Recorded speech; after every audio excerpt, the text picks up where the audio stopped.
Hi, I'm Jim Stroud, and this is my podcast.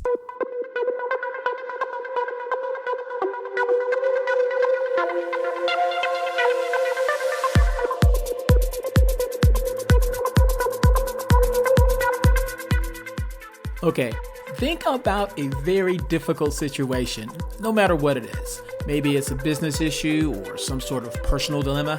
Whatever it is, you feel frustrated because it's just too hard to figure out. Well, maybe, just maybe, the answer to your problem is how you think about it. A problem-solving technique that is growing in popularity is something called computational thinking.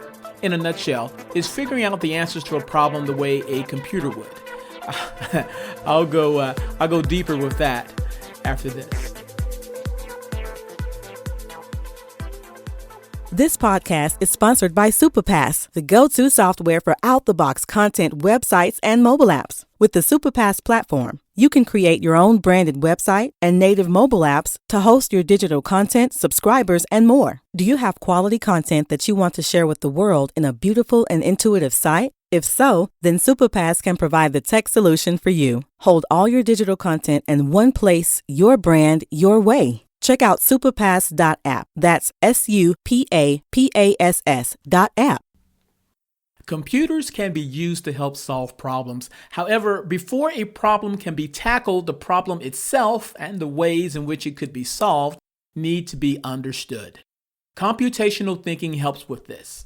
It allows us to take a complex problem, understand what the problem is, and develop possible solutions. These solutions can then be presented in a way that a computer, a human, or both can understand, at least as described by the BBC. Computational thinking itself is comprised of 3 steps: decomposition, abstraction, and algorithmic thinking. Let me talk a bit first about decomposition, or rather, let me quote the BBC as they describe it.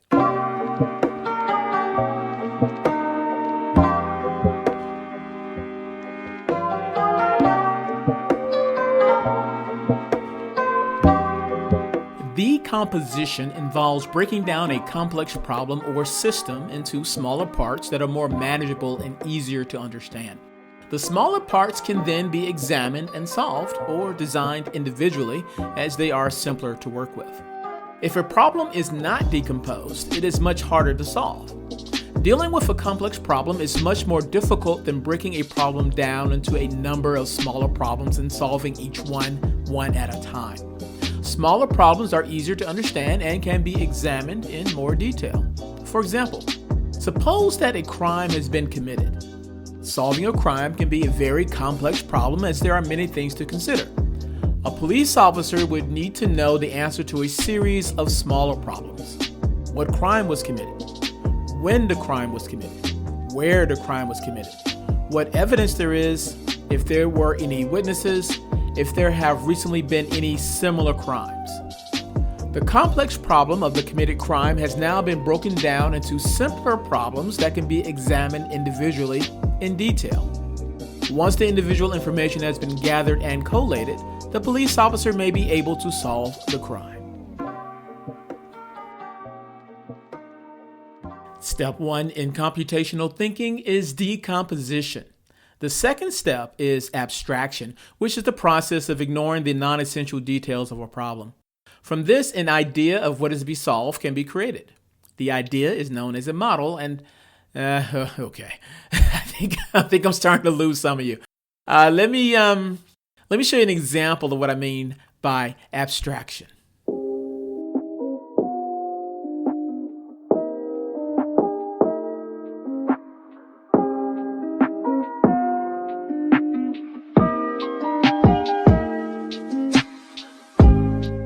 Have you ever traveled on the New York City subway? I have. The first few times it was quite intimidating because when you look at the map, it's easy to be overwhelmed by all the places you could go by train, and when you add bus routes to it, OMG. However, if I focus solely on going from, say, Brooklyn to Manhattan, I can ignore all the other destination options on the map. Also, I don't have to think about how many miles there are between subway stations, how many steps I must take from the train to the exit, or how deep underground the subway station is. All that is irrelevant to my solving the problem of going from Brooklyn to Manhattan. So I ignore all of that extra unimportant information and focus solely on the subway route that will get me where I want to go. Make sense? When I block out the information I don't need and keep what I do need, that's abstraction. Decomposition is breaking down a big problem into smaller, solvable parts. Abstraction is getting rid of the clutter and focusing on what matters. The third step in computational thinking is algorithmic thinking, which is basically creating a step-by-step action plan. If you ever followed a recipe, then you understand how algorithms work. When following a recipe, for example, at least as the author intended, the desired outcome can be expected. You beat so many eggs, you add so much flour, bake for so long, and bada boom, bada bing, something delicious comes out the oven. Now, was my explanation of computational thinking simple enough to understand? Good. I'm glad you think so, because you'll have to master this way of thinking to stay competitive in business and in the job market. More on that after this. Hey, do you need a public speaker for your next meeting or event? If so, email me. You can catch me via email at jimstroud, JIMSTROUD @jimstroud.com. I speak a lot about the future of work, and my latest speech, Big Brother in the Office, is one sure to raise eyebrows. Here's some of what you can expect.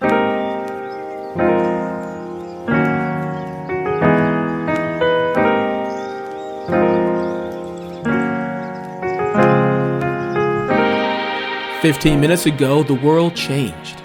Social media has caused or greatly contributed to a mental health epidemic.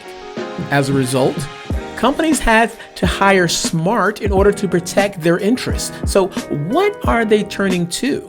Well, advanced technologies that monitor the emotional fitness of their workers, artificial intelligence scanning the faces of candidates for truth, microchipping employees, and other means. All of these methods may improve overall efficiency and the bottom line of the enterprise, but at what cost?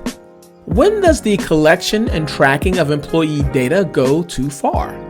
How much privacy should an interviewee or an employee expect to have? And most importantly, how will these practices affect the future world of work?" In my presentation, I point out a few things. I point out just how far technology has progressed and what you can expect to see in the very near future. I discuss the pros and cons of leveraging this cutting-edge technology, like biometrics, for example. And then I also discuss the societal impact of present-day surveillance techniques in recruitment practices and the overall world of work. If you like the type of futuristic topics I discuss here on my podcast, then you will love the information I share in my presentation, Big Brother in the Office. Email me now and let's talk about it. Again, my email address, jimstroud, JIMSTROUD @jimstroud.com. Operators are standing by. Launching an innovation in HR tech is no small feat. With all of the noise and countless vendors in the market, sometimes the most promising innovations don't get the chance they deserve to impact HR. And while early and growth stage founders are highly innovative, most aren't experts at scaling revenue to drive growth and support their vision, which can mean the end of the road for many startups. That's where Pure ACV comes in.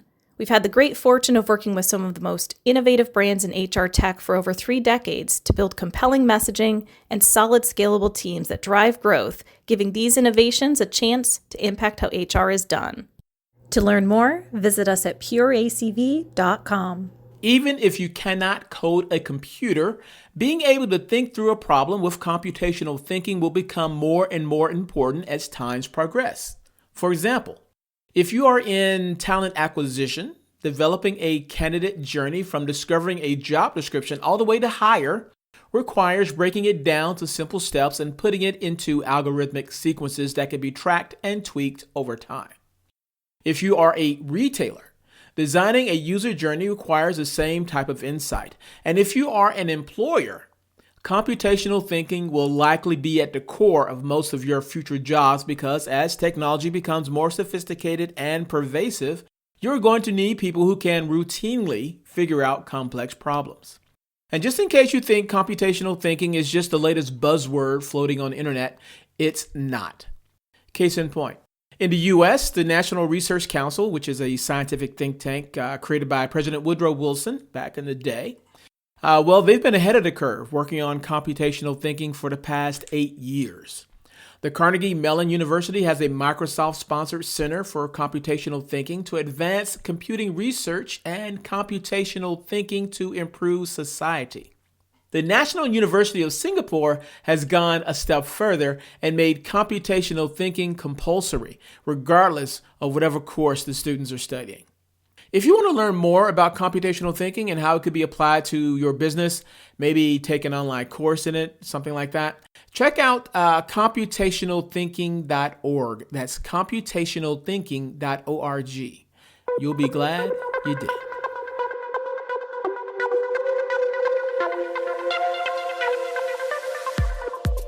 If you love what you heard, hate what you heard, or don't know what you just heard, I want to know about it.